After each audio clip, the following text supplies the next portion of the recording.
Le procès du rappeur Wayne W. Melly a repris hier. Je vais te faire un petit récapitulatif de ce qui a été dit. Et bien évidemment, il y aura d'autres news sur d'autres artistes. Donc sans plus tarder, let's go pour les news. Lil Wop, rappeuse transgenre, a été confrontée à une série de remarques dégradantes de la part de ses pairs et de ses fans. Et Raylo s'est récemment joint à ce groupe de détracteurs. Cette controverse a été alimentée par un événement survenu le samedi 15 juillet. Un post a été partagé sur les réseaux sociaux par Sages dévoilant des photos avant et après de Lil Wop. Le post mentionnait que Lil Wop avait récemment acheté des faux médicaments à une personne inconnue. Et Raylo a réagi à cette nouvelle en tweetant « Je sais que tout le monde a ses petits défauts et désirs, mais quelles que soient les drogues que je prends ou avec lesquelles je suis en contact, mon âme ne me permettra jamais de faire une chose pareille. Les femmes sont trop belles pour être imitées. » Lil Wop n'a pas tardé à réagir à cette remarque dénigrante. Elle a posté une photo d'elle-même sur Instagram avec la légende « Dites à Raylo que cette bouche et ce sexe se sentent comme ceux d'une vraie femme. » Âgé de 27 ans, Lil Wop, anciennement signé sur le label 1017 de Gucci Mane, a fait le choix courageux de vivre sa vérité plus tôt cette année. En mai, la rappeuse a révélé sur Instagram qu'elle était en transition de genre, passant d'homme à femme. Lil Wop a aussi révélé en 2022, avant sa transition, qu'elle était bisexuelle. Cette annonce a été faite sur Instagram le 13 février. Le podcasteur et animateur de l'émission No Jumper, Adam22, est récemment devenu le sujet de nombreuses discussions sur internet après que sa femme, Lena The Plug, actrice de films pour adultes, a tourné sa première scène avec une autre star du no-port en dehors de lui. La situation a suscité de nombreux commentaires et moqueries en ligne auxquels Lena The Plug a pris la défense de son mari.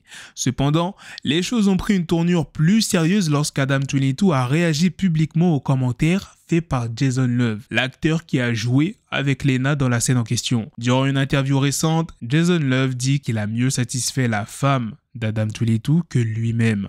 En réponse à ces propos, Adam22 a exprimé sa déception et sa colère sur les réseaux sociaux. Il a affirmé qu'il avait accordé sa confiance à Jason pour la réalisation de la scène, mais il semble que ce dernier se soit laissé emporter par la célébrité et a commencé à parler de manière déplacée. Adam22 a donc décidé de réagir en lançant des pics à Jason et en menaçant de révéler des informations supplémentaires sur lui. Adam22 est allé plus loin en disant qu'il pourrait rendre la vie très compliquée pour Jason à Los Angeles. Il a également officiellement interdit à Jason de tourner de nouveau avec sa femme. Le 15e jour du procès pour double meurtre de Wayne W. Melly a commencé vers 9h30, durant lequel le détective Mark Moretti a continué son témoignage. Au début du procès, la cour a continué à examiner les messages entre Wayne W. Melly et sa mère, Jamie King. Ce jour a également été marqué par un focus important sur l'interrogatoire principal et l'interrogatoire supplémentaire. Tout au long du procès de lundi, de nombreuses objections ont été soulevées et retenu par le juge. À 10h, une conversation par SMS entre Wayne W. Melly et Paisley Gambino a été lue au tribunal.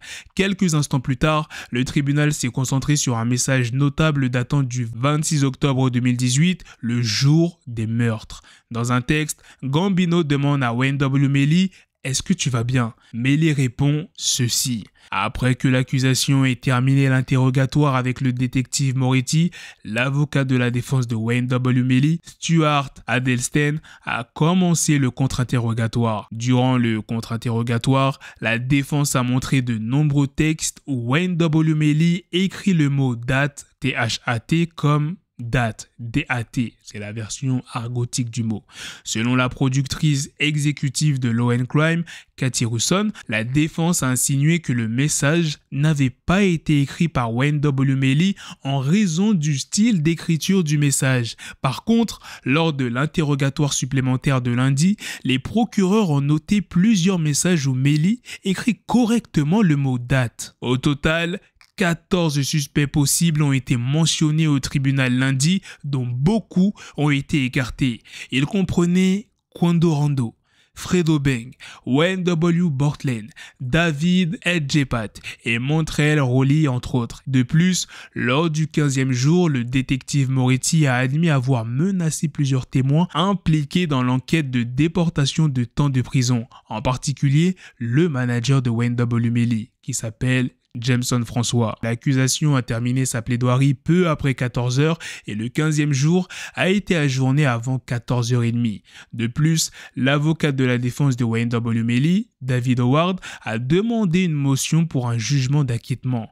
Le juge John Murphy III examinera la question. Si Wayne W. Melly est reconnu coupable, il pourrait être condamné à la peine de mort ou à la réclusion à perpétuité sans possibilité de libération conditionnelle. Sexyy Red, l'artiste derrière le single sensationnel Pound Town, a récemment été la cible de vives critiques à la suite d'une performance que certains ont jugée inappropriée lors d'un événement dans un lycée. Néanmoins, la rappeuse ne s'est pas laissée abattre par les commentaires négatifs et a riposté contre les détracteurs. L'artiste puisse se faire couper les cheveux et pour offrir des extensions de cheveux aux filles pour la semaine du bal de fin d'année.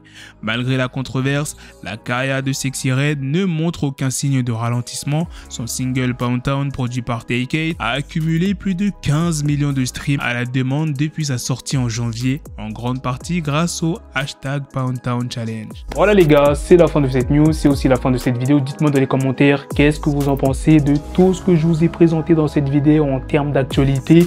Et on se donne rendez-vous pour la suite du procès de Wayne W. Melly. Prenez soin de vous la famille, peace.